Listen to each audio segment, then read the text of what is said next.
Nangamalari, I'm Auntie Manya, and on behalf of Dentons and everyone here today, I would like to recognise the stories, traditions, and living cultures of the land on which we meet.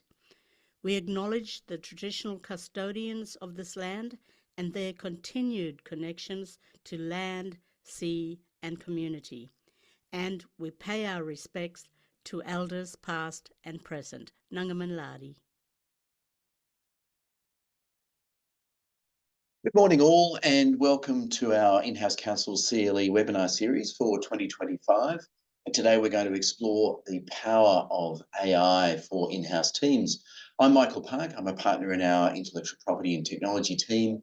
I'm also one of the 3 Australian Dentons IAPP faculty trainers for its AI governance professional certification, and this year was appointed to the IAPP's ANZ advisory board. So I've been up to my eyeballs in AI for some time. Today we'll be providing you with practical skills and guidance on the procurement, implementation, use and governance of AI within your in-house legal teams.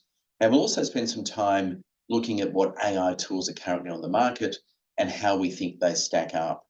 So let me introduce our speakers for this morning. I'm delighted to be joined by my colleagues Antonia Hudson, a Senior Associate in our IP&T team, and also Jamie Griffin, a Managing Associate in our IP&T team. So the agenda for today, we're going to begin with a high-level overview of the basics of AI. Now, this might be a refresher for those of you that are already quite familiar with some of these concepts. So we'll skip through that relatively quickly. We'll also explore how to effectively procure an AI solution. So I'll be talking you through some of the practical tips that you and your business need to succeed when it comes to procurement of an AI solution. Then we'll touch on the risks and limitations associated with AI. And these are really some of the issues that make procurement of an AI solution so different from procuring other forms of technology. Then we're going to dive into an overview of some of the more popular AI tools on the market, including discussing how they work and what you can get out of them. We'll have quite a few screenshots that you can see exactly how they operate. Following this, we're going to discuss briefly AI governance and the practical steps you should be taking when implementing AI in your business more broadly. And then I'll also just touch briefly at the end on what's on the horizon in terms of regulation of AI in Australia. And then we should have some time at the end also for some Q&A. And I'll be finishing up with a practical checklist for you to take away to guide your AI journey. At this point, I should say that no matter how fascinated you are with AI as a topic or how tremendous we are as the 3 speakers for you today, you will fade away regularly during the course of the next hour, and you will only remember between 2 and 9% of what we tell you. The good news is that we will provide you with the slides afterwards. We'll email those to you, so you'll have all of the slides. And also in that checklist, I'll have for you the important 9% that you should be taking away and remembering, I think, to take yourself on your AI journey. So let's dive into the basics of AI. Now, this is a great slide. Although the term AI was first coined, in fact, way back in the 1950s, its rise in the public sphere has been swift, of course, in the past few years especially. And you'll see from that slide the incredibly fast take-up of ChatGPT. From public release, with 0 public users, it took a mere 2 months for ChatGPT to reach 100 million users. Now, I think it's interesting. So 10, 15 years ago, we used to talk of cloud computing in hushed tones. For those of you that are old enough to remember, everything was suddenly powered by cloud, and it was kind of the cool thing to talk about. Now, the reality, of course, these days is that almost all technology solutions that we're using in our businesses include some component of cloud that usually goes without being explicitly called out. Now, I think we'll actually see AI in the same light, maybe in 10 years or even less. So for now, though, I think it's important that you need to be aware that AI is a conversation that we're increasingly having with our stakeholders, particularly with our internal stakeholders within our business. As a legal in-house person, or as a risk person, or as a compliance person, you need to be across the benefits, the use cases, the risks, and the limitations in order to make informed decisions on the use of AI within your team and potentially more broadly across your business. So I want to talk briefly about the evolution that we've seen in recent years. So most of you will be familiar with the term generative AI or Gen AI. You may not realise that there are really two levels of sophistication, sort of below and above this type of AI. On the left-hand side of the screen, you'll see there a reference to automation. Now, workflow automation tools have been around for a long time, and they're often conflated with AI. Now, while they appear to share many of the same features, automation merely runs on predefined rules that produce repeatable outcomes, but don't actually evolve or develop over time. Now, in the middle of the slide, you'll see generative AI. Now, in essence, generative AI generates novel content such as text, images, audio, and code in response to prompts. In a bit more detail, you will see from the screen that large sets of training data are used to train an AI engine or algorithm to recognize patterns that then produces an output or response. It might be text, images, audio, code outputs in response to input queries or prompts. And of course, this AI can develop over time to improve those outputs as the algorithm evolves. Now, on the more sophisticated end of the spectrum, on the right-hand side, there is agentic AI. Now, agentic AI refers to AI systems capable of independent decision-making and autonomous behaviour.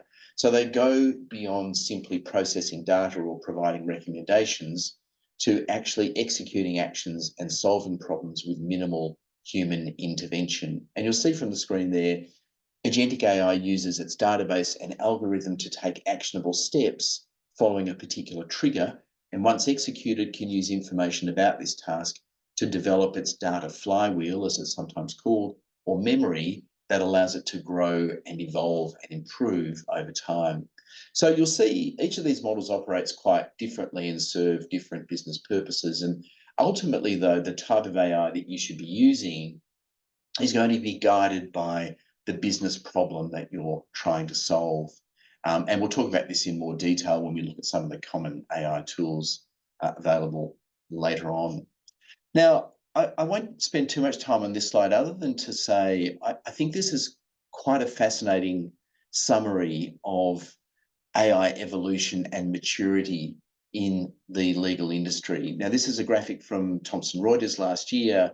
It highlights some of the anticipated waves of transformation that we're likely to see as a result of AI uptake and what impacts each stage of evolution or AI maturity may have on different sectors within the legal industry. So we start on the left with wave one, introductory effects of AI adoption, such as reduction of requirements for labour, then progress to the advanced level of AI maturity where AI has overhauled the function and processes of entire legal practices. Now, I keep telling people there's no need for us all to just panic yet, but it is a salient reminder that AI is going to change the way in which we all work in the legal industry. So getting ahead of the knowledge curve is really critical for all of us to stay relevant here.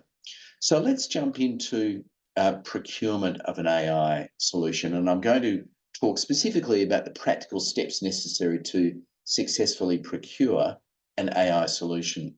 Now, let me start by saying that you can obtain an AI solution broadly in one of three ways. You either buy an AI tool off the shelf, and possibly there might be a limited amount of customization for your team or your business more broadly. Secondly, you might engage a contractor or a professional to develop the AI tool for you from scratch so that you then have a bespoke solution. And third, you may build the AI tool in-house if you have the expertise to do so. Now, in many cases, and certainly in speaking with our clients over the last couple of years, in many cases, people are buying essentially an off-the-shelf solution and then potentially also having it customized to some extent for your use so that it's then ring-fenced effectively within your team or within your organization. And we're really going to focus on that scenario in this context. Now, at the outset, we need to ask ourselves some basic questions because planning is absolutely key when it comes to AI procurement. So as I said before, what is our business problem? What are we trying to solve for? What outcome do we need? Ask yourself, is AI the only option? Do we really need an AI-enabled solution? Could we be looking perhaps at just standard automation? Think about the risks and potential impacts if they occur, and Jamie will be touching on some of those in just a moment. How can those risks be mitigated? There's a new voluntary AI safety framework which has been published by the government late last year in September with 10 voluntary AI guardrails. I'll touch on those a bit later on. How can the proposed AI vendor address these risks? Do they have guardrails in place? And then some of the key things that make AI different. How can the vendor ensure the accuracy, completeness, transparency, explainability, and contestability of the AI system? Is there ongoing monitoring by the vendor for model drift during training of the AI or after deployment of the AI? These are questions you need to be asking at the outset. So on the next slide, I've listed, it's a fairly busy slide, but I've listed, I think, 8 key considerations. And this is really something for you to take away in your AI procurement journey. So let's work through each of those in a bit of detail. First of all, AI procurement isn't just another technology procurement. As I mentioned, Jamie shortly is going to walk us through some of the specific risks and limitations that are unique to AI. AI is not a typical IT system. It's a living system. It's a system that evolves over time. And there are unique complexities with data inputs and outputs, with transparency, with explainability. How do you get the output? With potential algorithmic bias or indeed discrimination that might arise. And you need to be thinking about all of those issues when you're procuring AI. You may well have an existing vendor management policy or supplier code of conduct or similar within your business, but you need to think carefully about developing an AI-specific vendor management policy to account for these AI-specific risks and mitigation strategies. I've said there that diverse stakeholder engagement is key. Now, what I mean there is that you really need to put together a solid team. It's absolutely critical for AI procurement. You should be reaching out to a broad group of stakeholders within your organisation, even if the AI solution is only to be used within the legal function. Ensure that all of the relevant stakeholders are engaged and empowered from day one. You should be thinking broadly, and you should also make sure that you include an AI user representative, so someone who's going to be there on the ground actually using the AI, and they can then provide you with some terrific feedback as you go through this procurement process. Number 3, and I mentioned this before, solve the business problem. Don't get too focused on the AI specifics. There are plenty of solutions out there that go into chapter and verse and into a lot of detail about the technical specifications. Now, I think it's really important for us to focus on the business problem that we're trying to solve and define your desired business outcome. And then you build that into the contract. And it's often better to specify an output-based requirement when it comes to AI. So we need the AI to do this, to produce these sorts of outputs in response to our inputs. Now, don't get too hung up, as I said, on the technical specifications, but focus on your functional requirements and make sure that they are then reflected in the contract. Consider the system and data independencies. This is really important. So how is the AI system going to integrate with your existing technology systems, especially when it comes to things like data security, privacy consents and protections? Do you need to mandate in the contract that AI must work in a certain way with your existing hardware and software?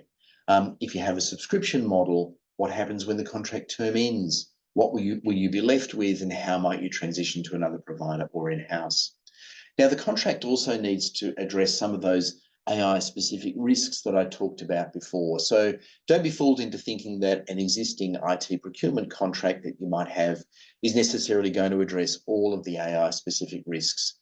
The AI-specific provisions in the contract are really important. It should cover those sorts of things I mentioned before, like accuracy, completeness, transparency, explainability, contestability of your AI system.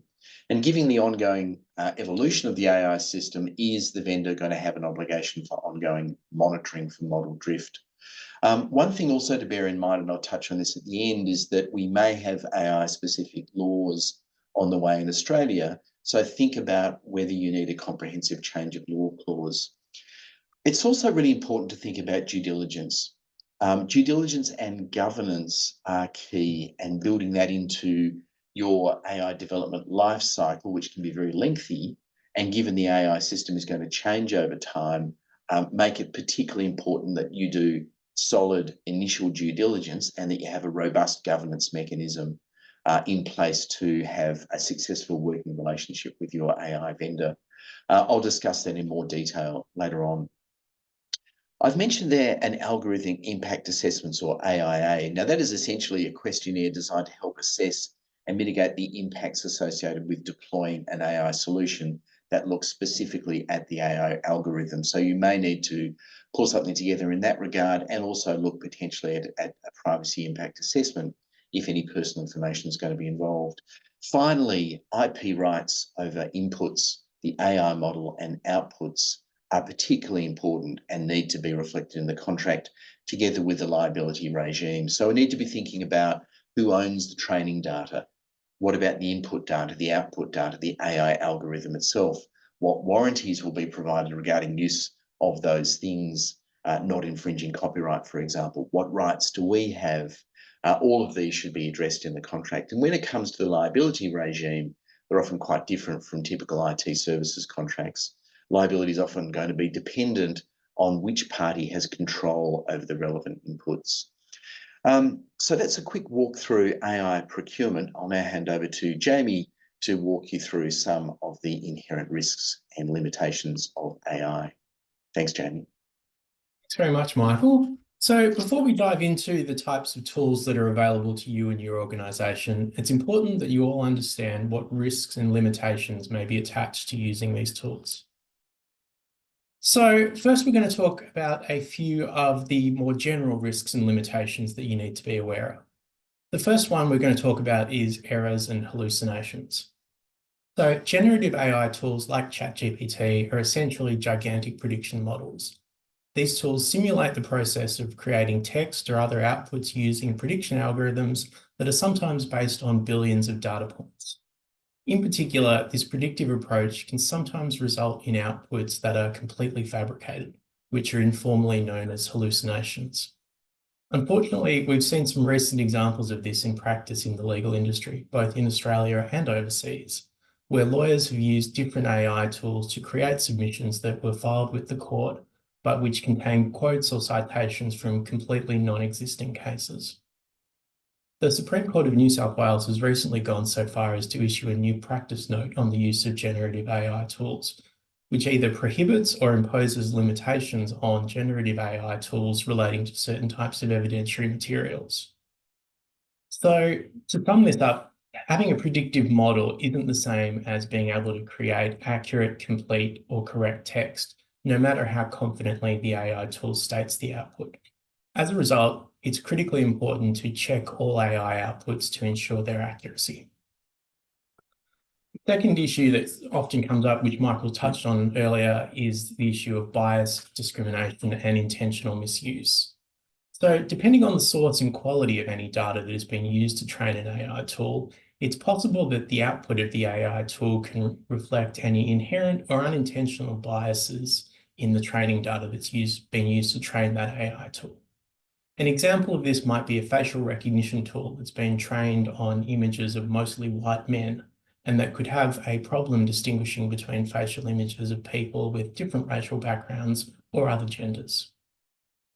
Certain types of AI tools can also be intentionally misused or manipulated, ranging from AI-enabled chatbots that begin producing racist or derogatory comments to video generation tools that can be used to create deepfakes, which are fake videos of celebrity endorsements of particular products, for example.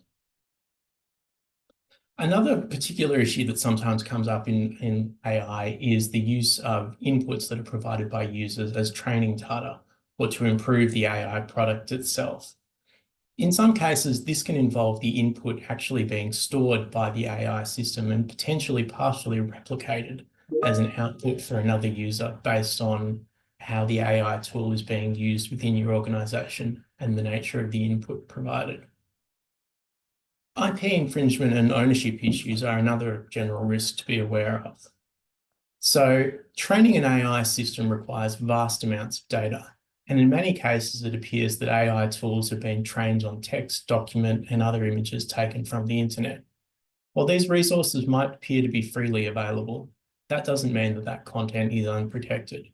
Amongst other things, copyright laws still protect this content, and there is an emerging trend of lawsuits being brought against the developers of AI tools, alleging that they have been trained on material that infringes copyright.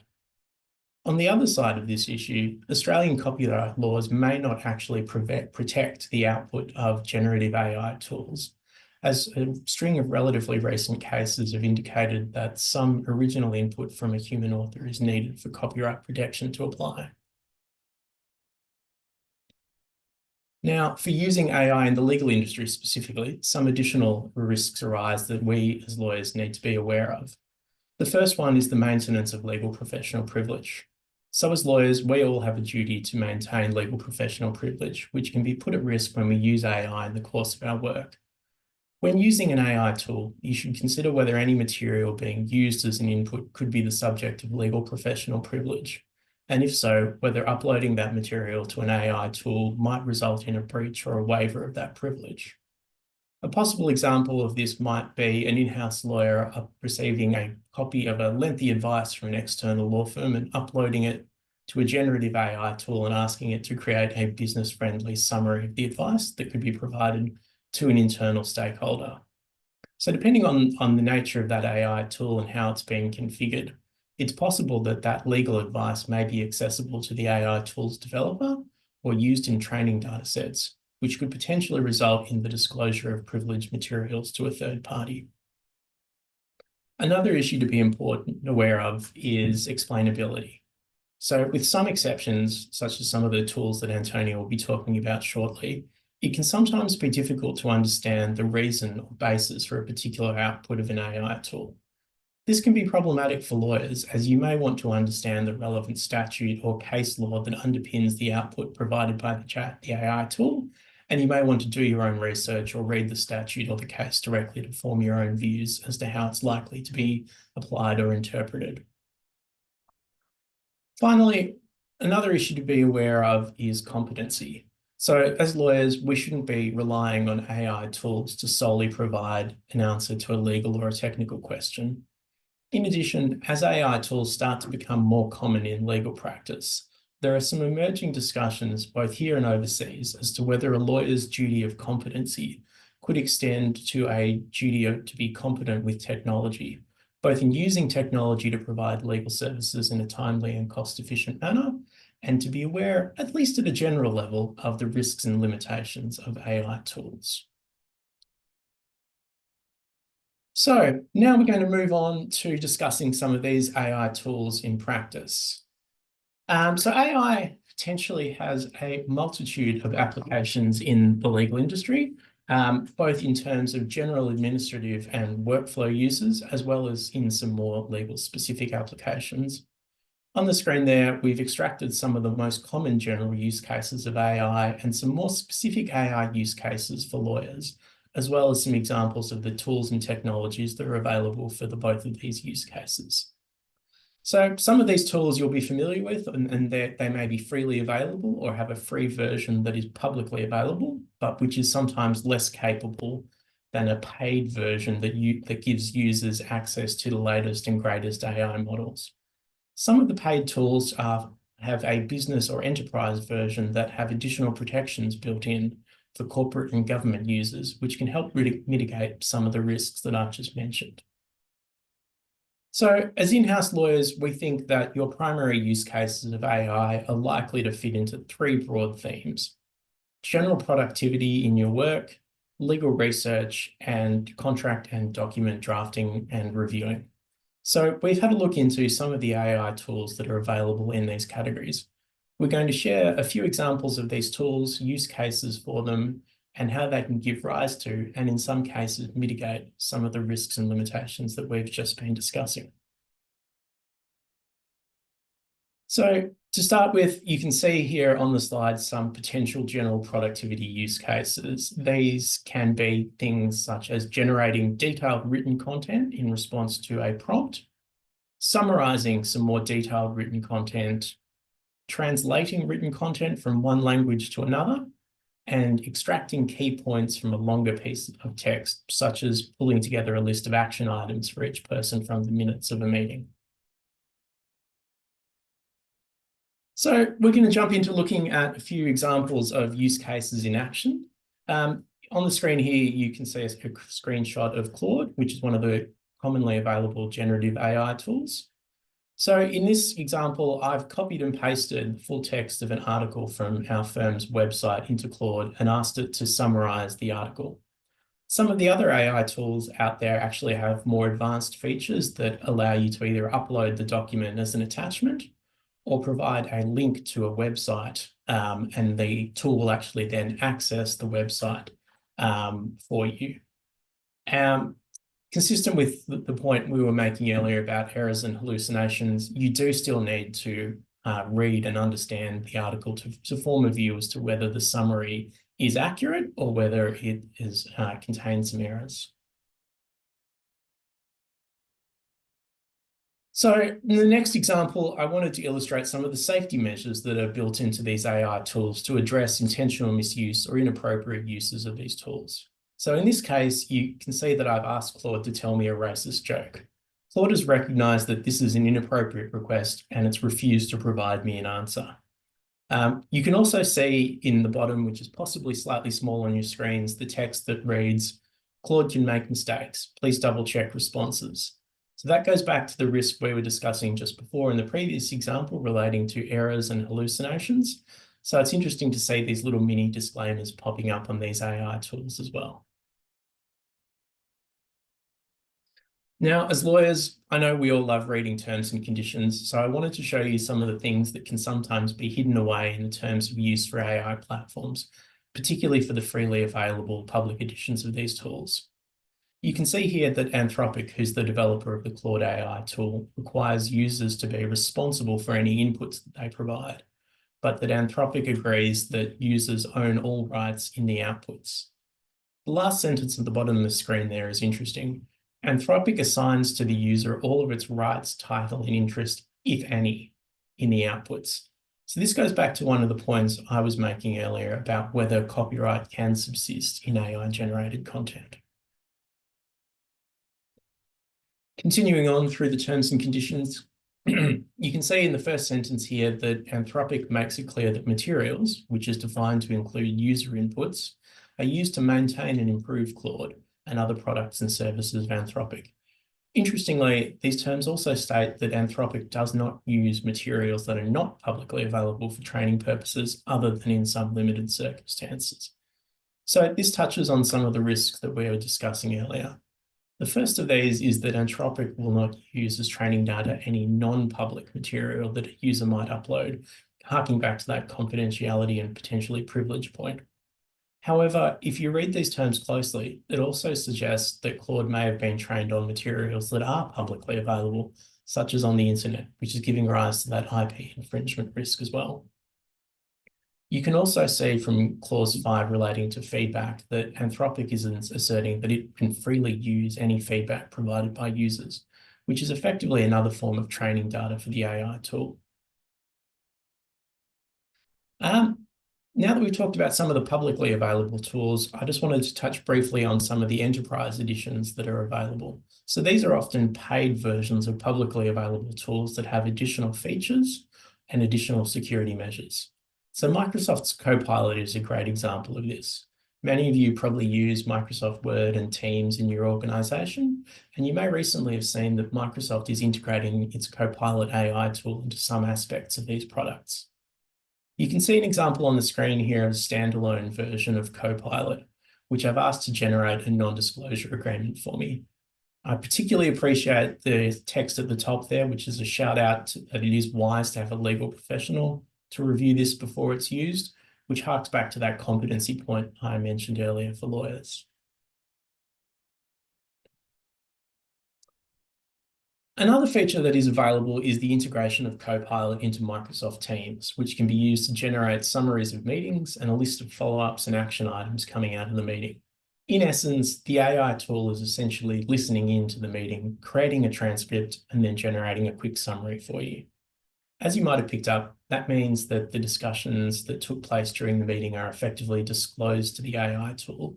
So it would be important to understand where this information is being stored and who has access to it before discussing confidential, sensitive, or privileged topics in a meeting that's being recorded by an AI tool. Again, you can see down the bottom there that there's just a nice reminder that the output of this summary needs to be reviewed for accuracy.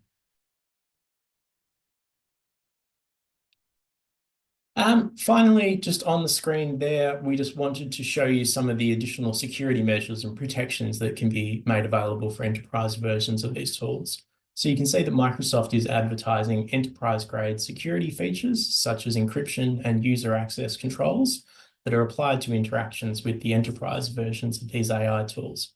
What that really means is that your organization's data that you put into the AI tool and the outputs that you generate won't be used for training the base or underlying AI model that Microsoft uses to provide Copilot. So really, this is quarantining your data from any potential reuse as training data. So now I'm going to turn things over to Antonia, who's going to take you through some of the more legal industry-specific AI tools that are available and show you how some of these tools can address some of the risks that we've just been discussing. Thanks, Jamie. And from my experience, I'm not sure how good the Copilot is at translating Australian accents. So interesting to know what anybody in the audience's feedback on that is as well. So thanks for covering those general productivity tools, Jamie. We're now going to dive a little bit more into how tools can help us with legal work. As highlighted by Jamie, many of the freely available or publicly available tools are not necessarily suitable for legal research and legal work, but advancements in AI do mean that some of these publicly available tools are getting to the point they can, in fact, aid lawyers in their legal work. So, for example, to do their research more efficiently.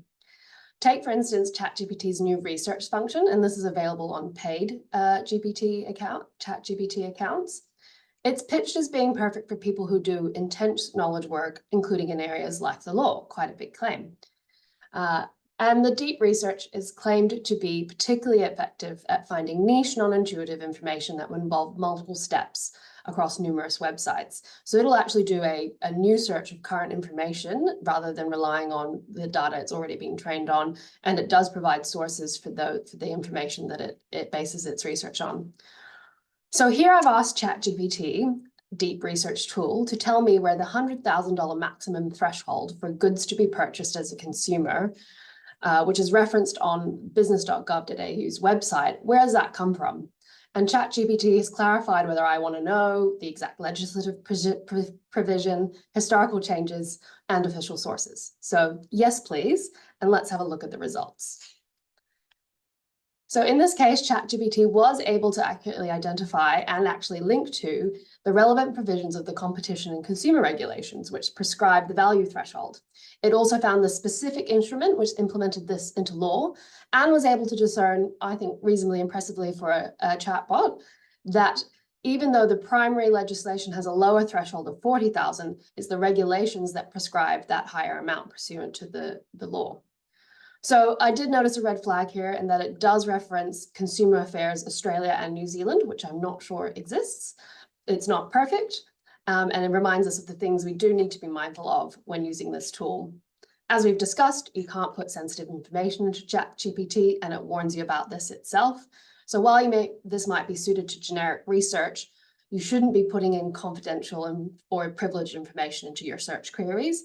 And as always, you need to fact check the results.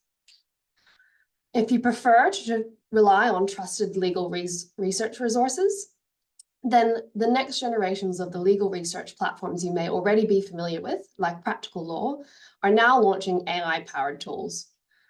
Tools like Lexis Plus AI and Westlaw Precision bring the ability to ask conversational style questions like in ChatGPT and other natural language processing AI tools, and bring that into legal research questions. So gone are the days of having to do Boolean search queries and having to memorize each platform's specific truncation methods that you need to do to be able to conduct a search that actually produces meaningful results. You can just type in a question as you would ask a colleague or ask a friend. So the benefit of these research tools is that they facilitate validation of those AI-generated summaries by providing inline links to original sources and case summaries. In addition to that, they draw their responses from the trusted and extensive legal databases that they hold that have case law, commentary, and authoritative content. But the capability of these tools and other legal-specific tools extends well beyond just legal research. There are tools that have been developed specifically for legal teams to assist with almost all aspects of legal work. So including a few features of various tools, to name a few.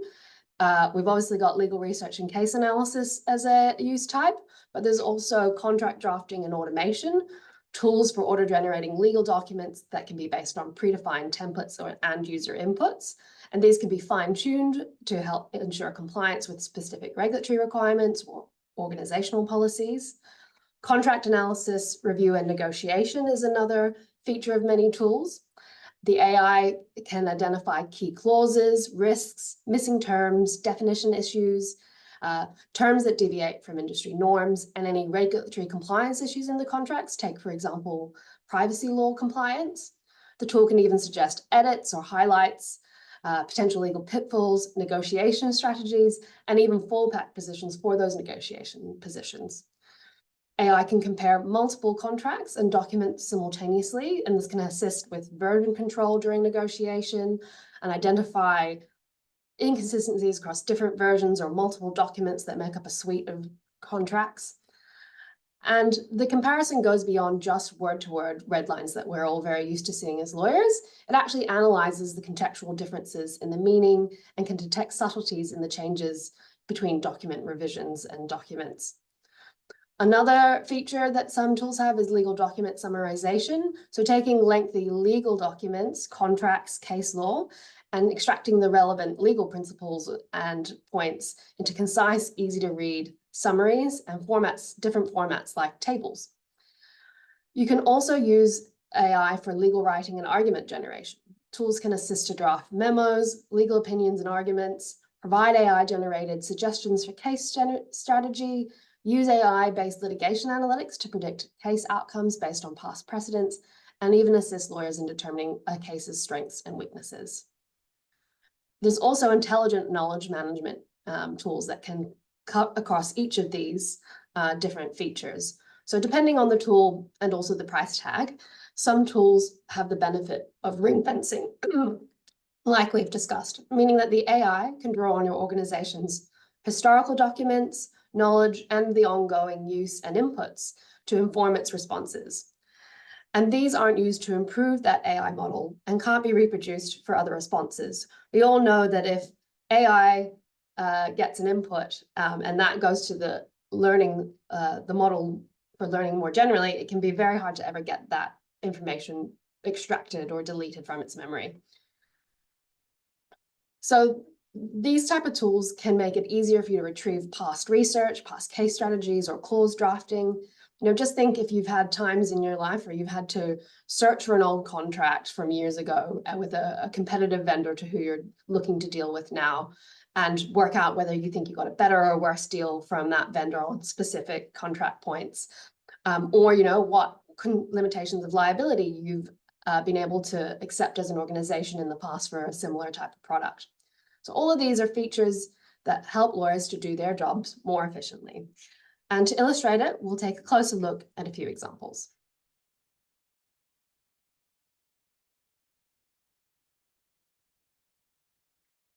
So some of the legal specific tools can offer really tantalizingly advanced features, from being able to, at the click of a button, identify all of the missing clauses or concepts in an agreement, see if there's no dispute resolution mechanism, for example, and with the click of another button, to draft all of the relevant clauses that you need for that missing provision. And then even with the click of another button, you can opt to make that clause a longer version, a shorter version, use more complex, or I would definitely choose to use more simple language to say the same thing. And then in another use case, one of my first jobs as a lawyer was to review hundreds of contracts to identify any departures from a standard positions on warranties, indemnities, and liability caps, to identify any risks that the organization had in those areas that they may not be fully aware of because they negotiated it years ago and it's not in the corporate memory anymore. So this tool here is marketed at being able to do exactly that for across 800 project files and tabulate the results in a matter of minutes. Or I really would have loved to have this tool at the time, but perhaps I wouldn't have gotten the gig. So that's a bit of a double-edged sword. But this does highlight AI's impressive ability to analyze vast amounts of information very quickly and create massive efficiency gains. So these products all sound amazing, but it's important to test them out. So for now, we'll trial one of the contract review capabilities of one of the many legal products that are available on the market. This particular tool has a range of tasks that it can undertake for you, which are on the screen. And I wanted to take two in particular for a spin. One is to identify any client hostile language in the contract. And two is to identify the agreement's potential risks and possible mitigation strategies for those risks. So I asked this tool to review its own terms of use. And within a minute, not instantaneously, but very quickly, it did produce results. Concerningly, although maybe not surprisingly for ClickWrap terms, the summary of its own terms said that the contract contains several clauses that could be interpreted as hostile or unfavorable to the client, including imbalanced obligations, excessive penalties, restrictive covenants, and broad termination rights, and so on. So, interesting point to start from. But if we look a bit closer at some of the client hostile language it identified, it found overall 6 potentially hostile language provisions and gave a link to each of those relevant clauses and a negotiation strategy for each one. But to be honest, the results were a bit hit and miss in my opinion. For example, the first issue it called out was that there was a restriction on reverse engineering and making a competitive product. As an IT lawyer, would know that this type of restriction is pretty much stock standard for every off-the-shelf software license that exists. And it's generally not a controversial term that warrants being the #1 item on your list of issues. So what this shows us is that while AI might be good at reading and analyzing what's right in front of it, it can lack the contextual knowledge needed to prioritize issues appropriately. On the other hand, it did call out broad termination rights of the provider without any obligation to give notice, so points for it in that department. So similar issues also arrived when we trialed the risk analysis function of the term. The issues it called out as the highest priority were not the most pertinent. And on the other hand, it considered that a $100 cap on liability of the provider was a low impact at risk. And noticeably absent from its analysis of the risk were any discussion of indemnities or uncapped liabilities. It was only when prompted with specific follow-up questions that I asked it that it was able to raise that the customer is required to provide an indemnity for any violation of the terms whatsoever and for third-party infringement claims. And when I asked it if the customer had any uncapped liability, it only called out matters that the contract expressly stated were uncapped, for example, fraud. But upon reading the liability clause myself, it was apparent to me that all of the customer's liability is uncapped, in fact, because the agreement is silent on the customer's liability. So the tool wasn't able to pick this up until I asked it the specific question if there was any limitation of liability applying to the customer's liability. So what can we learn from this case study? It helpfully illustrates to us that although the range of capabilities and the nature of these functions that they promise that they can do, I don't think we're all out of a job just yet. Over-reliance on AI for legal work can definitely pose risk to your organizations. So many of the issues that Michael and Jamie have raised today came to life in this example. But how can we manage these risks when we want to use AI tools?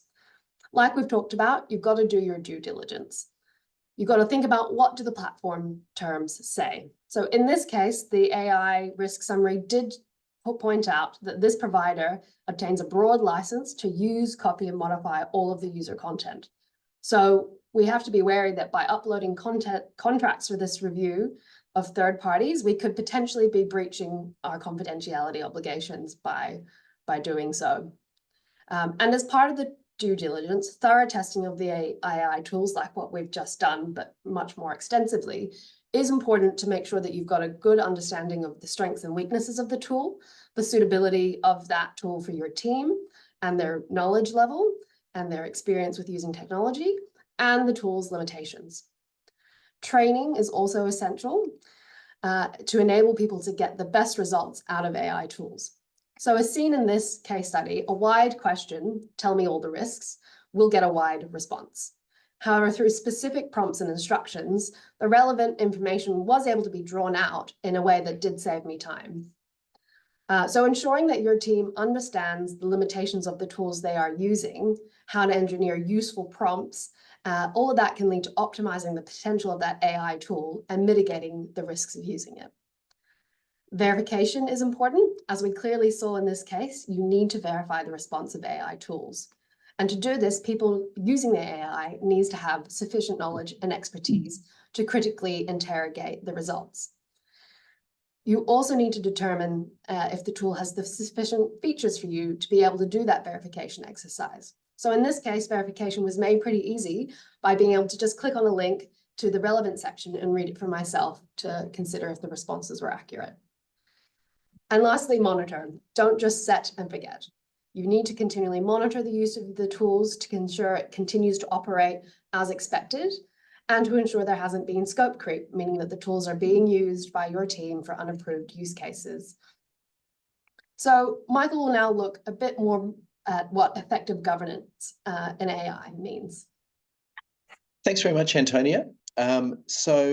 As Antonia said, we've looked carefully into the various AI tools that are available. You've worked through your procurement process, but the reality is that's not the end of it. As we've said before, AI is not just another IT solution. You really do need a robust governance framework to operate safely, responsibly, and effectively within your team, but also within your broader organisation. So we're going to take more of a helicopter view now and look at AI governance.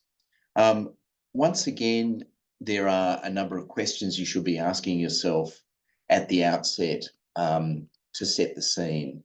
The key thing to remember is that the concept of AI governance and setting up a robust and an effective AI governance framework is not something that will just apply to your team, it will apply to the organisation as a whole. So really the key is that it extends to a holistic sort of whole of business type of framework for AI development, use, deployment within your organisation.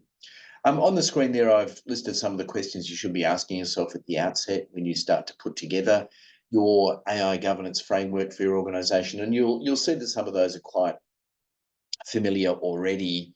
But in particular, I think the key thing is to understand how you might already be using AI within your organisation and who's accountable for managing that risk. Now, I think the reality is, and this has certainly been borne out with what we've seen a lot of our clients doing, is that in-house legal should and usually does play a key role in managing the risk of AI solutions. Now, you need to be asking yourself then, based on your use or proposed use of AI, what are your key AI risks? And Jamie touched on some of those earlier, and Antonia talked through some of those as well in some of our practical discussion around the tools that are out there. What data do you use in your AI tools? And Antonia talked about them in quite a bit of detail what rights are going to attach to the AI tools and the inputs and outputs of those tools. That's something we talked about in the context of procurement. What laws might apply to your use of the AI, I'll touch on that in a moment. And what internal policies do you have? Do you have an AI use policy for your organisation? You certainly should if you don't have one. You should be looking at AI vendor procurement type policies if you don't already have one. Are they being enforced? Do they cover supplier risk management? What do you say publicly about your use of AI? So the reality is a lot of sophisticated organisations, particularly the big banks at the moment, have quite detailed AI use policies available on their website, so you can understand the extent to which AI is being used within the organisation and might apply to you. And of course, we have changes to the Privacy Act that will take effect in just under 2 years that will require transparency around the use of automated decision-making processes when it comes to using your personal information. And then finally, what steps are you taking to ensure those particular issues I mentioned before, accuracy, completeness, transparency, etc., in respect of your AI projects? So I think there are a number of key actions that you should be taking once you've gone through that setting the scene, asking yourself those questions process in order to build out your robust AI governance framework if you don't already have one. So I think when you kick things off, the most important thing to remember is that it needs to be done from the top down. You have to have buy-in from the board or from the executive leadership team to kick off your governance framework uplift. Also bear in mind that you don't need to reinvent the wheel here. You may already have a robust data governance framework, and this is just something perhaps to add to that. I'd strongly recommend having, if you don't already have one, a specific AI governance committee or similar. And again, that could be an adjunct to an existing data governance committee that you already have. I mentioned earlier the audit process of understanding what you currently have within your organisation, then establishing your AI guiding principles and your AI use cases that you're going to use within your organisation with the help of your AI governance committee.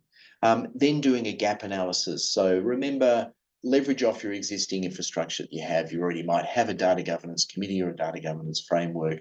Leverage off that to understand where you need to uplift your current policies, processes, systems, etc., in order to apply appropriate laws and to fit in with the rest of your business requirements and policies.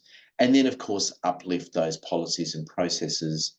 I recommend including an AI risk register and also an AI incident response plan, because when AI goes bad, it tends to go bad very quickly, and you need to respond very quickly in the same way that you would need to respond to a cyber incident response issue.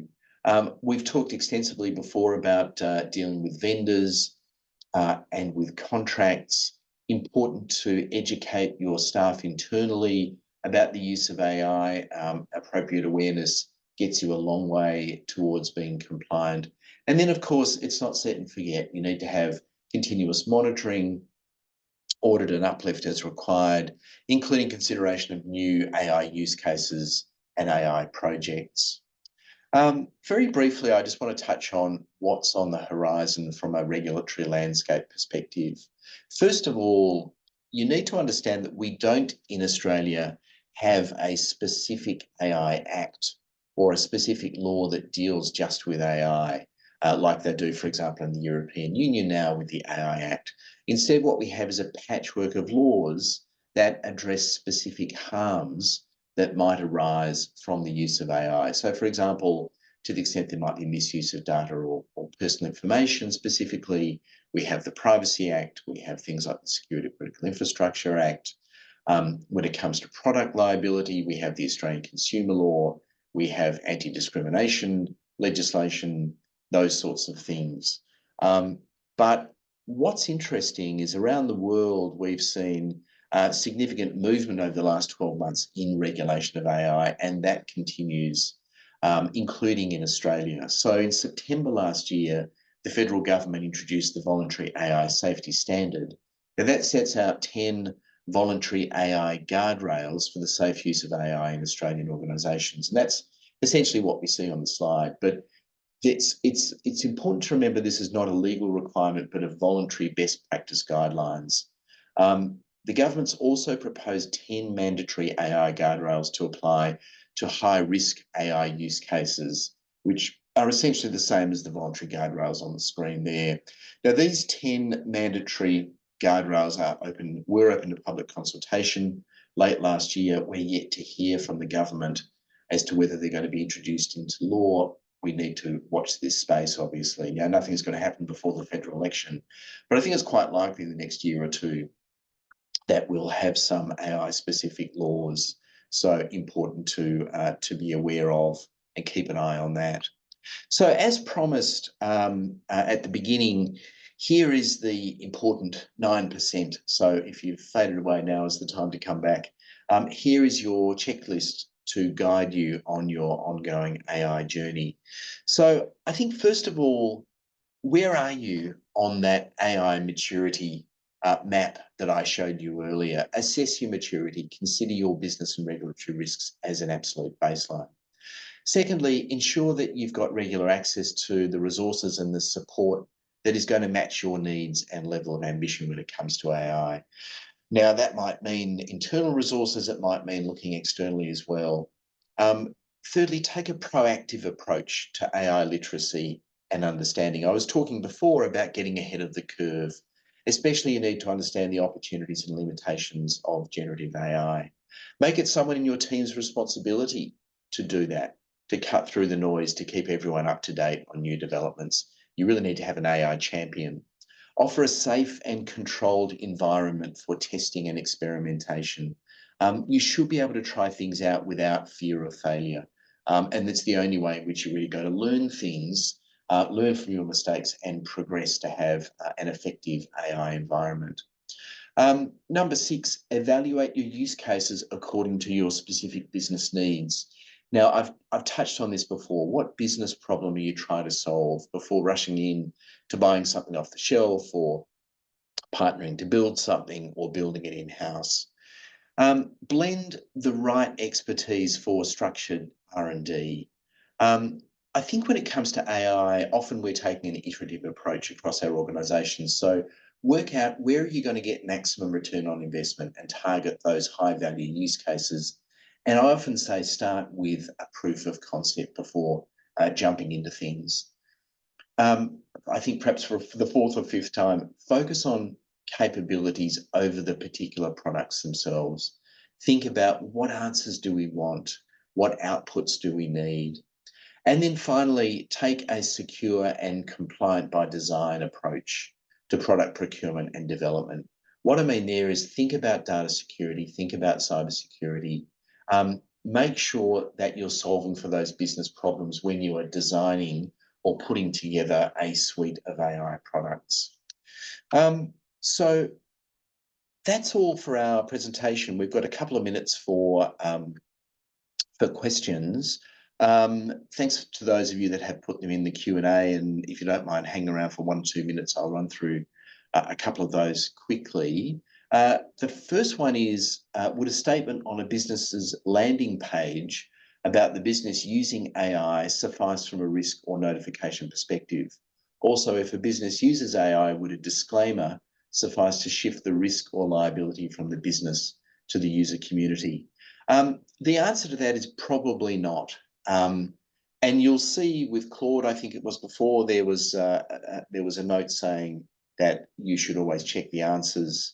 The reality is going to be that your liability when you're using a particular product is initially going to be linked to your contractual terms. Now, if your contractual terms call out the risk of hallucinations, then it's going to be difficult to, then you're going to be in a much better position as the AI provider, of course, to be protected in the event that something comes up. But, and it's a big but, there have been cases already of suits for defamation where the wrong or hallucinations have come up and the wrong answers have been given that have been potentially defamatory. So I don't think you can simply think that by saying we use AI and it's a get out of jail free card. I think you need to be very careful and cautious about that. There's a question here, really, I think for Jamie and Antonia, having tested a few options, can you give us the name of an AI tool for research and case analysis?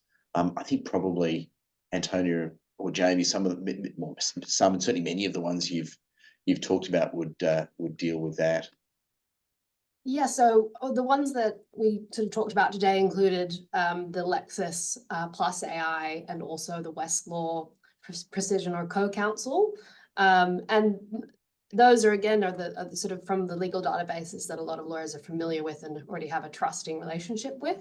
They are not the only ones. There are other sort of full suite tools that offer research as well, things like AI Legal Assistant and VLEX. So really, I would say that a lot of the tools out there are offering research, but it is about getting comfortable with what sources they're relying on testing it out for yourself.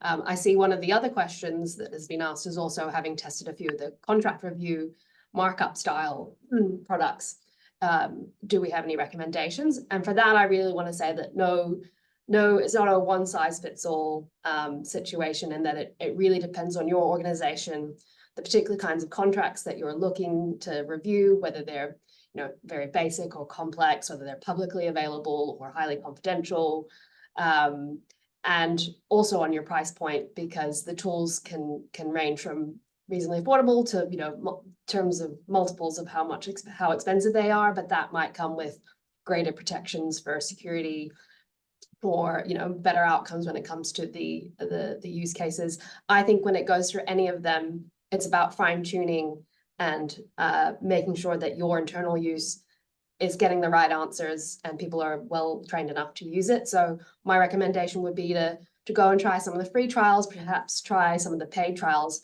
and try before you buy. Don't just find one, compare some of the results and invest in it like you would with any other software procurement process, where you're going to consider your best options and weigh up price versus capability to come to the right solution for your organization. Well, thanks so much, Antonia. Yes, good, very good points. So look, thank you all for attending today. And I also want to thank in particular our fantastic support team behind the scenes here. As always, Laura, Kavitha, and Melissa as well. Thanks so much for all of your hard work in helping us bring this to you all today. Thank you for attending. You'll be receiving an email soon with a link to the slides and to this presentation. But thank you for joining us, and enjoy the rest of your day.